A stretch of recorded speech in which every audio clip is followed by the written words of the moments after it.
The frozen air in the Coder Mountains wasn't just cold. It was a sharp, living thing that stole your breath and made the metal of your rifle feel like it was burning your skin. For the soldiers of the 7th Special Forces Group, it was just another day. But for Colonel Armin, the cold was a mirror of the fury building inside him. He watched, his jaw tight, as General Ilara moved among the troops. She was checking gear, talking in low, calm tones to a young soldier who looked nervous. The men and women responded to her with a quiet respect that Armin had never quite managed to earn. He was all bark and bluster. Believing fear commanded loyalty. She led with a steady competence that commanded something deeper. To him, her very presence in this elite unit, in his elite unit, was a constant insult. A woman, holding the rank of general, and worse, being right most of the time. The exercise had been a disaster from Armin's perspective. His plan was a classic brute force frontal assault on a simulated enemy position on a high ridge. It was bold, it was aggressive, and in his mind, it was glorious. General Ilara had stopped it cold. Just as his teams were about to move out, she had stepped forward, her voice cutting through the wind. "Colonel, a moment." She pointed to the map, then to the ridge. The satellite feed from an hour ago shows fresh avalanche signs on the western slope. Your approach is directly under it. A single misfire could bury the entire team. We use the Eastern Pass. It's longer, but it's secure. There was a silence. The junior officers looked at their boots. Armin's face flushed a deep red, visible even in the harsh winter light. She had questioned him. In front of everyone. He argued, of course. He called it unnecessary caution. He said special forces thrived on risk, but the data was on her side. The safety of the soldiers was on her side. The commanding officer of the exercise, after a tense radio call, sided with her. The assault was rerouted. The Eastern Pass was slow and tedious, but they took the objective without a single simulated casualty. A clean, perfect, and to Armin, a humiliating success. The formal debrief in the heated command tent was polite but icy. General Ilara's feedback was precise and fair, noting the successful outcome, but highlighting the critical need for real-time environmental awareness. Armin sat stiffly, nodding, saying nothing.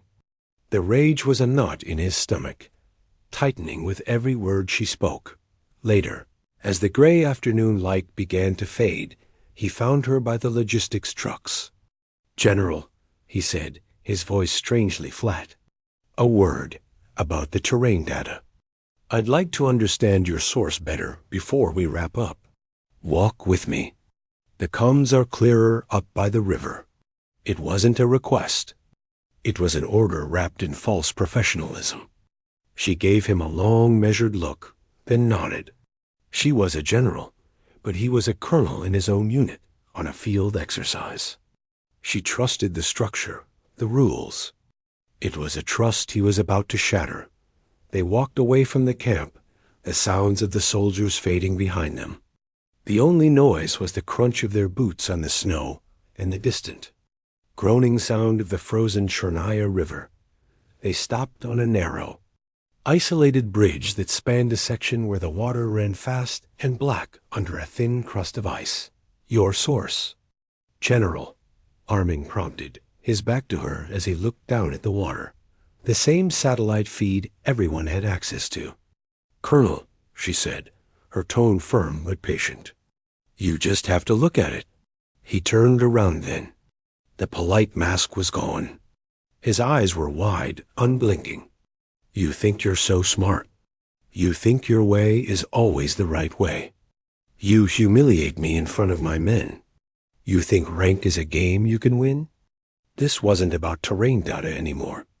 Ilara felt a chill that had nothing to do with the mountain air. She took a subtle step back, her body shifting into a more balanced stance, her senses heightening. "Colonel, this is not the place for this discussion. We will return to base now." He laughed, a short, harsh sound.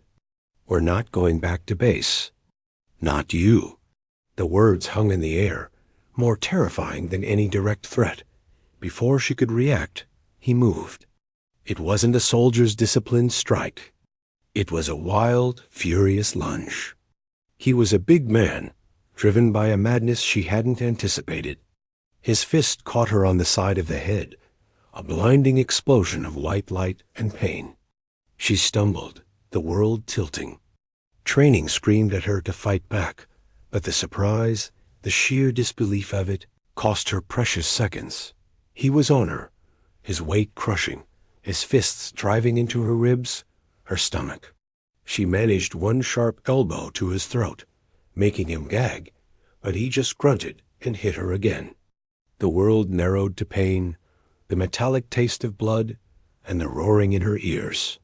He pulled her up, slammed her against the wooden railing of the bridge. Through a blurry eye, she saw his hand fumble in his pocket. And then she felt the cold, hard snap of metal around her wrists. Handcuffs, the reality of it. The cold finality of the steel, cut through the fog of pain. This was not a beating. This was an execution. He dragged her to the edge of the bridge. She was dazed, her strength ebbing with every throb of her injuries. She looked into his face and saw no humanity there, only a void of hate. "The general had an accident," he whispered, his breath hot against her ear. "A tragic fall through the ice. They'll find your body in the spring, if the current ever lets you go." With a last, tremendous heave, he lifted her and threw her over the railing. The world upended. For a second, she was flying. Then came the shocking, breathtaking smash as she hit the surface ice. It cracked, and the frozen black water swallowed her whole.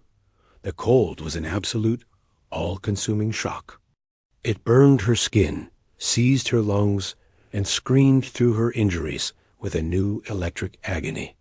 The current yanked her downstream, under the unbroken ice, into a darkness so complete it felt like being buried alive. The weight of her gear, the uselessness of her cuffed hands, pulled her down. This was it. This was how it ended.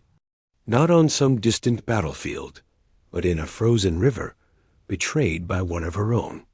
The thought, bitter and furious, sparked something deep inside her. A tiny, stubborn ember in the absolute dark.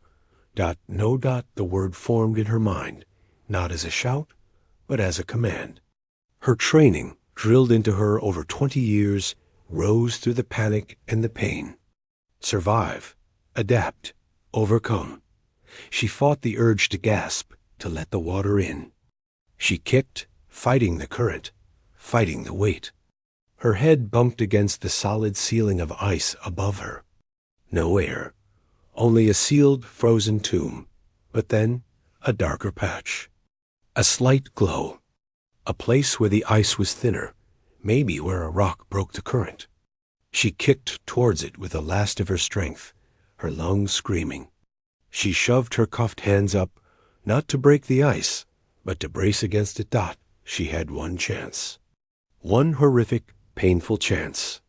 A technique for confined spaces, taught years ago, a last resort trick. She twisted her right hand violently, wrenching her wrist, pushing, pulling, ignoring the searing tear in her joint. With a sickening pop and a flash of nausea-inducing pain, her thumb dislocated. The hand, now smaller, slipped through the metal loop, one hand free. She clawed at the ice, fingernails breaking, until her fist punched through into the blessed freezing air. She dragged her face to the hole, sucking in a ragged, shuddering breath that felt like knives in her chest. She was alive, but she was far from safe. She was in the middle of a frozen river, badly hurt, in the middle of nowhere. And the man who did this believed her dead. As she hauled her battered body onto the thick ice at the river's edge, shivering uncontrollably, that thought crystallized. Going back to camp was walking back into his story, into his control. He would finish the job, Lying there on the ice, bleeding and broken, General Alara Vance made a decision. She would let the world believe he had succeeded. She would disappear to the vast white silence of the taiga, and from the shadows she would find a way to make him regret that he ever let her hit the water. The cold was the first thing, and the last thing. It was a heavy, wet blanket that had seeped into her bones. Every gasp of air was like swallowing shards of glass. Pain came in waves from her ribs, her head, her twisted wrist. She lay on the icy bank of the Chernaya River, just another dark shape against the snow, and for a long time, the only thing she could do was breathe. In, out, the simple act of survival. Slowly. Like a machine booting up one broken part at a time, her mind began to work. Assess the situation. The training was automatic, a lifeline. She was alone. She was injured.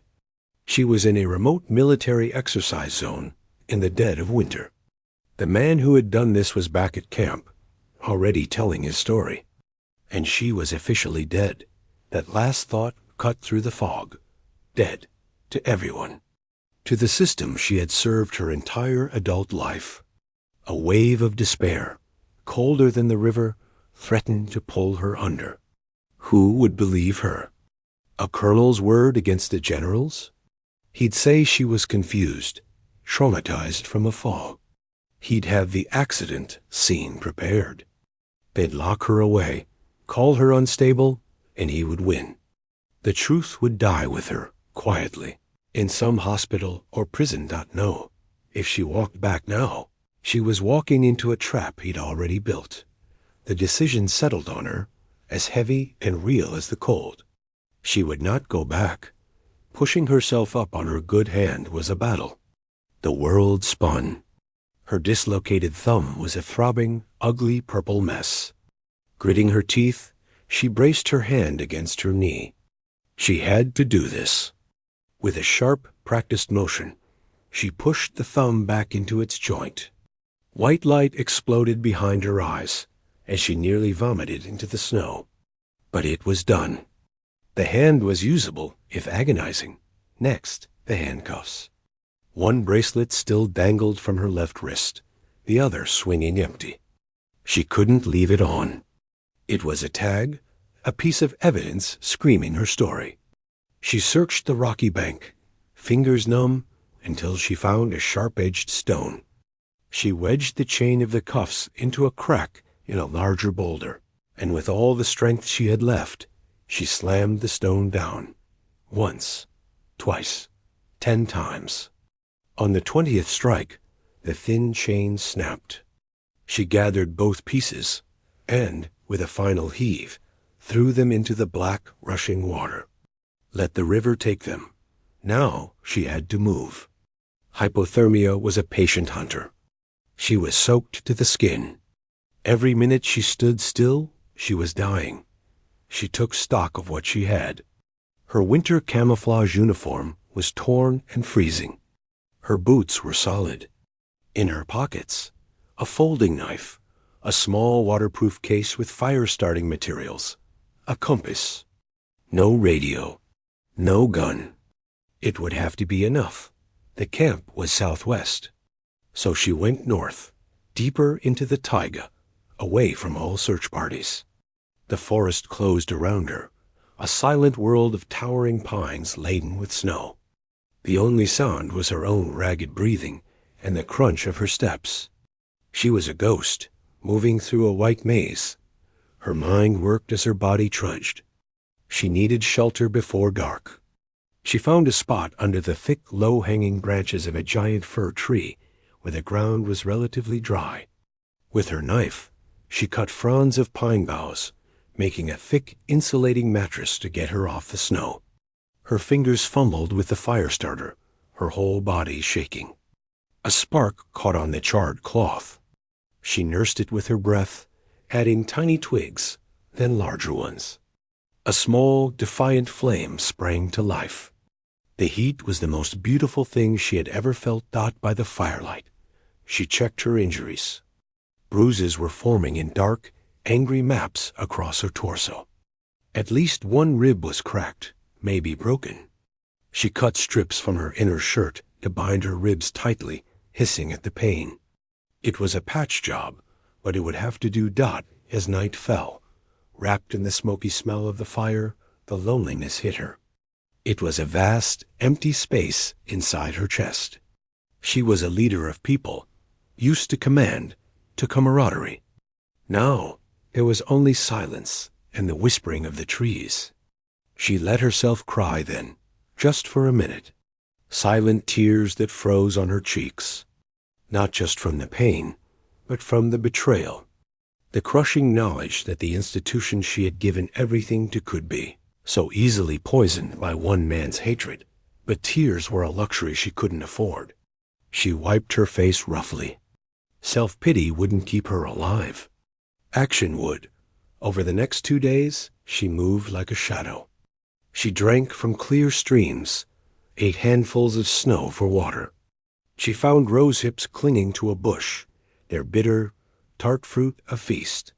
She was always moving, always listening. Once she heard the distant thump of a helicopter and flattened herself against a tree trunk, her white camouflage making her vanish. She watched it sweep over a valley to the south, searching for a body in the river. They were looking for a victim, not a survivor. On the 3rd day, she knew she needed more than just survival. She needed a plan. She needed an ally. And there was only one person she could think of. One person from the old days who lived off the radar, who owed her nothing, but might listen.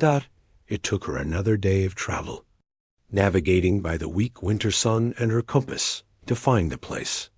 A small, weather-beaten cabin nestled in a hidden valley, smoke curling from its chimney. A place that didn't exist on any official map. She watched from the tree line for hours, studying the routines. An older man chopped wood, fed chickens. He moved with the careful precision of a former soldier. He was retired now, from a branch of service no one talked about. As dusk bled into dark, she made her move. She didn't approach the door. That was a good way to get shot. Instead, she moved to the woodshed where he would come for his evening fuel. She stood in the shadows, her hands visible, empty. The door of the cabin opened, and the man stepped out, a bucket in his hand. He stopped. He didn't startle. His eyes, sharp and old, scanned the yard and found her immediately. They widened in recognition, then in shock. "My God," he breathed, his voice gravelly. "They said you were dead. The whole army is talking about the tragedy." She stepped forward, just enough for the light from the cabin window to fall on her battered face, her torn uniform. She saw him take in the bruises, the dirt, the fierce, unbroken light in her eyes. "They're wrong," she said, her voice rough from disuse and cold. "It wasn't a tragedy. It was an assassination. And I need your help to prove it."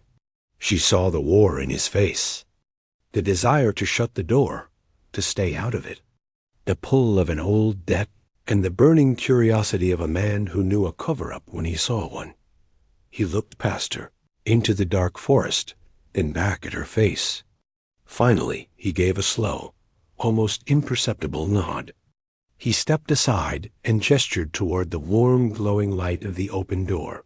"You'd better come in," he said. "And you'd better start from the beginning." For the first time since hitting the water, General Elara Vance felt something other than cold or pain. She felt a flicker of warmth, the first small step back from hell.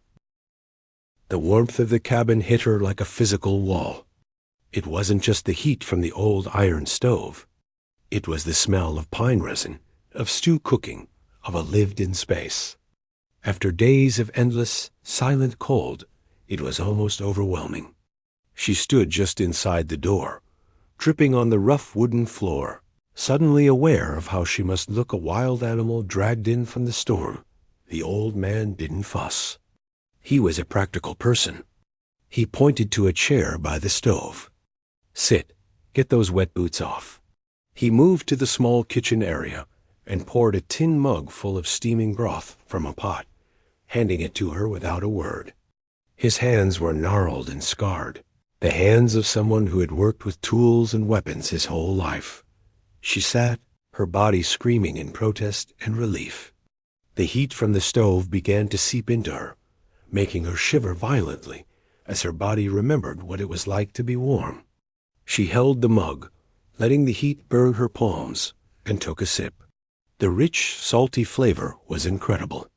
For a few minutes, there was only the sound of the crackling fire and her spoon against the mug. Finally, he spoke. His name was Misha, though he hadn't used that name in a long time. He had been a problem solver in military intelligence, the kind of man they sent when things needed to disappear or happen without a trace. He had retired, if you could call it that. He'd just stopped showing up one day and built a life here, off the books. She had saved his career, and maybe his life, once, a long time ago, by refusing to throw him to the wolves for a mission that went sideways. She'd taken the heat herself. He remembered. "Tell me," he said simply, settling into the chair opposite her, his sharp eyes missing nothing. So she did. She told him about the exercise, the colonel's rage, the walk to the bridge. She described the cuffs, the ice, the fall. She didn't dress it up with emotion. She stated it like a mission report, cold and clear. But her hands, wrapped around the mug, trembled slightly. Misha listened without interrupting. When she finished, he let out a long, slow breath, staring into the fire. "Vostok," he said, the name sounding like a curse. "I know the type. All pride, no honor. A bully with medals." He looked at her. "And you think going back will get you silenced?" "I know it will," she said, her voice firm now. "He's had days to prepare. The scene is set. I'm a ghost. If I appear, I'm either a lunatic or a casualty of my own failure. He wins. So what is your objective?" Misha asked, his tone turning professional, analytical. This was a language they both understood. She leaned forward, the light from the stove flickering in her eyes. "To prove it. To expose him. Not just for me. For the others. Others? A man like that doesn't start with a general," she said quietly. "He works his way up. There will be others he's broken, subordinates he's bullied, rivals he's ruined, maybe worse. I need to find them. I need the evidence he thinks he's buried." Misha nodded slowly. A ghost of a smile touched his lips. It wasn't a happy smile. It was the smile of a man who saw a difficult, fascinating puzzle. "So, you do not fight the ghost story. You use it. You work from the shadows he thinks he cast you into." For the next week, she healed. Her body was a collection of aches and pains, but the deep cold was gone. Misha had old medical supplies, proper bandages, antibiotics. He reset her rib more carefully. She slept for 12 hours at a stretch, her body desperately repairing itself. But her mind was already working. This cabin was Misha's fortress. It had no phone line, but it had something better. A satellite link, heavily encrypted, and a powerful laptop, all powered by hidden solar panels and a wind turbine. It was a spy's retirement hobby. The system has back doors. Misha explained one evening, the blue light of the screen reflecting on his face. Even the military networks. They are built by people. People leave holes. He began to teach her. Not how to be a hacker, but how to be a ghost in the machine. How to access forgotten logistics reports, old transfer orders, casualty lists that didn't add up. They started with Colonel Armin Vostok's career path. It was slow, painstaking work. They weren't breaking into secret weapons files. They were looking in the dull, dusty corners of the system. A financial discrepancy here, a training budget that was overspent on equipment loss during exercises he commanded. a personnel file there, a promising young sergeant who had abruptly left the service after a disciplinary hearing Vostok oversaw, citing undisclosed personal reasons. One night, Misha found it. A medical report from 4 years prior, from a base clinic far from here. A corporal had been treated for a broken arm and facial lacerations. The stated cause, a fall during a training exercise. But the exercise logs for that day showed no high-risk activities. And the officer who signed the incident report was Armin Vostok, then a major.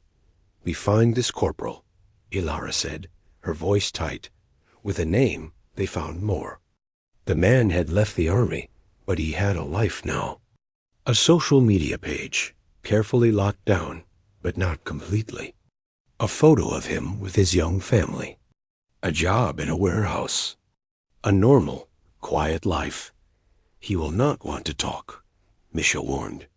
"He has moved on. He will be terrified." "I know," Ilara said. She didn't want to drag this man back through hell. But his story was a thread, and if she pulled it, the whole tapestry of Vostok's cruelty might unravel. This was the hard, human part.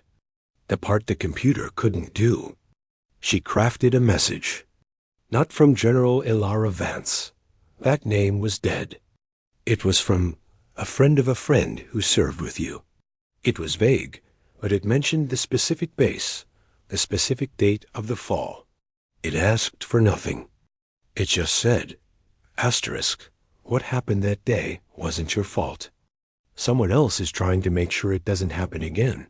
Asterisk, they sent it into the void and waited. Days passed. They dug deeper, building a file. They found a pattern. Vostok's rise coincided with the sidelining or disgrace of anyone who questioned him. He was a climber who used other people as stepping stones, breaking them on his way up. Then a reply came. Not to the message, but on a public veterans forum. A simple post on an old thread from a new account. It read, asterisk, the bridge was slippery that day. I still don't like looking at water. Asterisk. It was signed with the corporal's old service number. It was a signal. A tiny crack in the wall of silence. Ilara felt a surge of emotion that wasn't triumph, but something heavier. Sadness. Relief. This man had carried this alone for years. She knew the feeling. She looked at Misha across the dim cabin. The file on the laptop screen was growing. It was no longer just about her. It was about a broken arm 4 years ago. It was about a sergeant who lost his career. It was about a system that looked the other way because Vostok got results. He thinks he threw me away, she said, her voice low and steady. But he didn't throw me into a grave. He threw me into the dark. And in the dark, you can see the lights of all the other people he's tried to bury. We're going to turn those lights into a beacon he can't ignore. She was no longer just a survivor trying to clear her name. In the quiet of the cabin, with the evidence glowing on the screen, she became something else. A hunter, and her prey had no idea he was being watched. The small victory of finding the first witness was a cup of hot coffee on a long frozen march. It warmed them for a moment, but the road ahead was still endless and cold. The file on Misha's computer grew, line by line, but it was a ghost story full of whispers and shadows, but with no solid body to grab onto. It wasn't enough to bring down a man like Colonel Vostok. They needed something he couldn't explain away. He's a creature of the system, Misha said one evening, cleaning an old rifle with methodical care. His power comes from his rank, his connections, the uniform he wears. To break him, you must make the system see him as a liability, a crack in the foundation. Ilara understood. A direct attack would fail. They couldn't march into headquarters with their stack of digital whispers. They had to get inside his head first to make the crack start from within. So we don't send the evidence to them, she said, staring at the flickering fire. We send the feeling of the evidence to him. Misha looked up, a slow grin spreading across his weathered face. He understood psychological warfare. It was an art form, they began crafting their siege. It started small, almost innocent. An email to Vostok's official military account. The subject line was blank. The body contained only a string of numbers. The date, down to the minute, when Ilara had been thrown from the bridge. It was sent from a dead account that vanished into the digital ether as soon as it was delivered. Then, a week later, a parcel arrived at his home address. Not a bomb or a threat. Something far more unsettling. It was a small, heavy box. Inside, packed in gray foam, was a single object, a standard-issue handcuff key. It was clean, polished, and completely untraceable. There was no note. Misha explained the genius of it. He will check his own key. He will find it still on his person. But now he will wonder, is this the mate to the pair he used? Did someone find the cuffs? Is this a copy? It will eat at him. A question with no answer is a poison. The plan was working, but they needed more than just tricks. They needed to shake the ground under his feet. Ilara remembered something from her own past, a piece of old intelligence gossip. Vostok had a patron, a senior general who had championed his rise. This man valued strength and despised scandal above all else. He was Vostok's shield. What if his shield starts to see him as the scandal? Ilara mused. They targeted the financial irregularities they'd found, the inflated equipment losses. Using Misha's labyrinth of digital backdoors, they created a subtle leak. Not a dramatic expose, but a slow drip. An anonymous tip to the strict, by-the-book audit office, suggesting a routine review of procurement for winter mountain exercises over the past 3 years. It was a small thing, buried in bureaucracy. But when the audit notice arrived on Vostok's desk, it was a lightning strike. His first instinct was rage. He stormed into his adjutant's office, demanding to know who had questioned his integrity. But the adjutant just looked confused. It was just a routine check, sir. From headquarters. Nothing to be concerned about for an officer with nothing to hide. The words "nothing to hide" echoed in the empty space where his conscience should have been. He did have things to hide. The equipment money hadn't just been lost. Some of it had lined his pockets, paid for a flashy car his salary couldn't afford. It wasn't a huge crime in the grand scheme, but it was a loose thread. And now someone was pulling it. Meanwhile, the messages continued. A photo, downloaded to his private, unlisted social media account. It was a landscape shot of the Kodur Mountains, beautiful and serene. But when he zoomed in, his blood ran cold. There, in the corner of the frame, was the distinct, angled roof of the bridge. The bridge. It was a public domain image, completely innocent. But to him, it was a target painted on his back. He started to jump at shadows. The ping of a new email made his heart race. A wrong number phone call asking for General Vance sent him into a cold sweat that lasted hours. He began to scrutinize his own staff, seeing betrayal in every hesitant glance. He became harsh, paranoid, lashing out his loyal soldiers over minor mistakes. The camaraderie of the unit, already strained, began to fracture. The officers started talking in low tones, wondering what had gotten into the old man. The final masterful stroke came from Ilara's own memory. There was a formal dinner coming up, a big ceremony where Vostok was to receive a commendation. His patron general would be there, beaming with pride. It was the pinnacle of his clean, heroic image. The night before the dinner, a package was delivered to the patron general's personal aide. It was marked urgent historical context for ceremony. Inside was a slim, plain folder. It contained just 2 documents. The first was a copy of the medical report for the corporal with the broken arm, the one from the slippery bridge. The second was a recent, glowing performance review for Vostok, praising his rigorous training standards. There was no accusation, no cover letter, just two facts sitting side by side. The human mind is built to find patterns. The patron general was a shrewd man. He would look at those two documents, and a question would form, ugly and unavoidable. Asterisk, what is the cost of this man's rigorous standards? Asterisk at the ceremony. Vostok stood stiffly, his smile not reaching his eyes. He scanned the crowd, not for admirers, but for ghosts. His patron general shook his hand, offered congratulations, but the older man's grip was firm, his eyes cool and appraising. He didn't stay for a drink afterward. He made an excuse and left early. That night, back in his too-quiet house, Colonel Armin Vostok finally broke.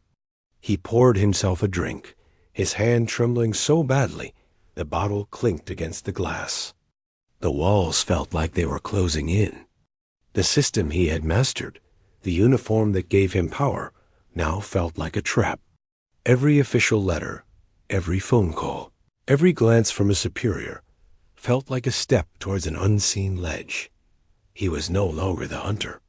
He was the one being cornered, and he couldn't even see his opponent. The ghost he had created was haunting him, not with screams, but with silence and perfectly chosen facts. Got in the secure darkness of the cabin, Misha tracked it all. The increase in Vostok's frantic, encrypted communications to his allies. The worried queries from his patron's office. The audit progressing, inch by inch. He's isolating himself, Misha reported. He's burning his own bridges, trying to bully his way out. He's making mistakes. Elara listened, her face calm. There was no joy in it. This wasn't revenge. It was surgery. They were carefully, methodically cutting away the lies and the power that protected a monster, leaving him exposed. The time for whispers was almost over. The stage was almost set. They had turned his own world into a hall of mirrors, each reflection showing him a different failure, a different threat. He was rattled, paranoid, and alone. Soon, Elara said, her voice quiet in the humming silence of the cabin. Soon, it will be time to stop being a ghost. It will be time to give the truth a face and a voice. She looked at the digital dossier on the screen. It was no longer just a file. It was a reckoning. And the man who thought he had ended her life was about to learn that he had only given her a purpose. The final phase felt less like a battle plan and more like setting a table. Everything was in its place. The digital dossier was complete, a tapestry woven from financial threads, medical reports, whispered testimonies, and the stark, unshakable timeline of the day on the bridge. It told a story that was bigger than one act of violence. It told a story of a man who saw people as tools to use and break out in the cabin. The air was tense. Misha looked at Elara, his expression grim. The channels are ready. The packets are encrypted. One click, and it goes to the 3 places we chose. The Inspector General's private server, the inbox of that investigative journalist who hates corruption, and the personal terminal of General Petrova. Petrova was the one senior officer they both believed was truly incorruptible. A legend for her integrity. Elara nodded, but her finger didn't move to the keyboard. That will expose him, but it will still be a story. A scandal in the news. He'll lawyer up. His patrons will circle the wagons. It becomes a fight in a courtroom with words. She shook her head slowly. It needs to be more than that. It needs to be undeniable. He needs to see that the ghost is real. Misha understood. The psychological siege had weakened Vostok, had isolated him. But to truly finish it, they had to make the abstract terrifyingly real. You're going back. I am going back, she said, her voice firm. Not to my old life. That's gone. I'm going back as proof. A living piece of evidence. They spent a final day preparing. She didn't put on her old general's uniform. It felt like a costume now. Instead, she wore the simple, rugged outdoor clothes Misha had given her. But in her pocket, she placed her old military identification tags. They were cold and heavy against her leg. The next morning, under a pale gray sky, she stood by the door. Misha handed her a small, secure phone. One button. It will send the files. The moment you are ready. She took it, then clasped his hand. There were no long speeches. Just a look, a firm grip. Thank you, old friend. Finish it, he said. The journey was a blur of stolen rides on logging trucks and long, cold walks through the outskirts of the city where the main headquarters stood. She felt like a stranger in her own country. She watched the news on a screen in a quiet cafe. There were murmurs. Ongoing audit. Unspecified allegations. The first tremors of their earthquake were being felt. Finally, she stood across the wide street from the imposing granite headquarters building. It was a place she had walked into 100 times with pride. Now it felt like a fortress she had to storm alone. Her heart hammered against her ribs, a frantic drum. She took a deep, steadying breath, feeling the ache of the still healing bones. The pain was a reminder. A fuel dot she didn't sneak. She didn't hide. She walked across the street, through the main gate, and onto the polished stone plaza. A few junior officers hurried past, not giving her a second glance. She was just another person in outdoor gear. She climbed the broad steps, each one feeling like a mile. At the top, the grand glass doors reflected the cloudy sky. She could see her own reflection, a woman with a determined face, shorter hair now, and eyes that had seen a darkness few could imagine. She pushed the door open and stepped into the vast, echoing atrium. The noise hit her first, the clack of boots on marble, the murmur of voices, the hum of bureaucracy. The air was warm and smelled of floor polish and coffee. It was so normal. So utterly normal that she walked straight to the security desk. The young sergeant there didn't look up from his computer screen. Identification and purpose, ma'am. She didn't reach for a pass. Instead, she reached into her pocket and pulled out her dog tags. She placed them on the cool marble counter with a soft, final click. The sergeant glanced at them, then did a double take. His eyes went from the stamped name and number to her face, back to the tags. His blood drained away. He knew the name. Everyone knew the name. General Ilara Vance, the hero who died tragically in the line of duty. His mouth opened, but no sound came out. "I am here to see the Chief of Staff," she said, her voice clear and calm, carrying in the sudden quiet that had fallen around the desk. "Tell him General Vance is reporting back from a classified survival exercise, and I am ready to give my full debrief." The words hung in the air. Classified survival exercise. It was a story, a doorway for the system to walk through without immediately collapsing. It gave them a way to save face while she delivered the truth. The sergeant fumbled for his phone, his eyes wide with shock. Whispers spread like fire through the atrium. People stopped. They stared.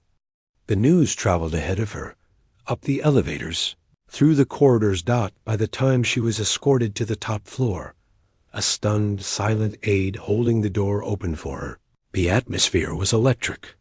She walked into the outer office of the Chief of Staff. Senior officers were there, frozen mid-conversation. She saw the face of Vostok's patron, pale and unreadable. And then she saw him. Colonel Vostok was standing by the window, having been summoned for what he thought was a strategy meeting about the annoying audit. He turned, a confident, slightly irritated look on his face. It melted away, replaced by a raw, animal terror she had only seen once before on the bridge. His jaw went slack. His eyes bulged. He took an involuntary step back, bumping into the wall. A soft, choked sound escaped his lips. It was the sound of a man seeing his own damnation walking towards him. She didn't look at him. She kept her eyes on the chief of staff, an older man with a face like granite, who was standing behind his desk. His hands braced on the wood, as if for support. "General," the chief of staff breathed, the word full of 1,000 questions. She stopped before the desk, came to a precise position of attention, and saluted. It was perfect. "Sir, reporting as ordered." In that moment, she was not a victim. She was not a ghost. She was a senior officer, back from the dead, and the sheer, impossible reality of her presence shattered every lie Vostok had built. No story about accidents or madness could stand against the living, breathing woman in the room.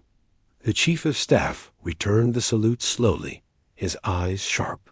He saw her worn clothes, the fading bruises on her temple, the fierce, unwavering light in her gaze. He saw the colonel crumbling in the corner. He was a man who understood power, and he saw in an instant where the real power in the room now stood. "It seems," the chief of staff said, his voice cutting through the thick silence, "we have a great deal to discuss." He finally looked at Vostok, and his gaze was like ice. "Colonel, you will wait in the secure anteroom. Now." As two stone-faced military police officers stepped forward to escort the shattered man away, Alara finally reached into her other pocket. She pulled out the small phone Misha had given her. She held it up, showing the single glowing button. "With your permission, sir," she said to the chief of staff, "I have the full mission data ready for download. It contains all operational details, including the actions of all personnel involved." Her eyes flickered to Vostok's retreating, broken form for just a second. "It is a very thorough report." The chief of staff understood. He gave a single slow nod. ELARA pressed the button. Somewhere, in a cabin far away in the woods, a computer finished its work. And in that office, the truth finally began to flow.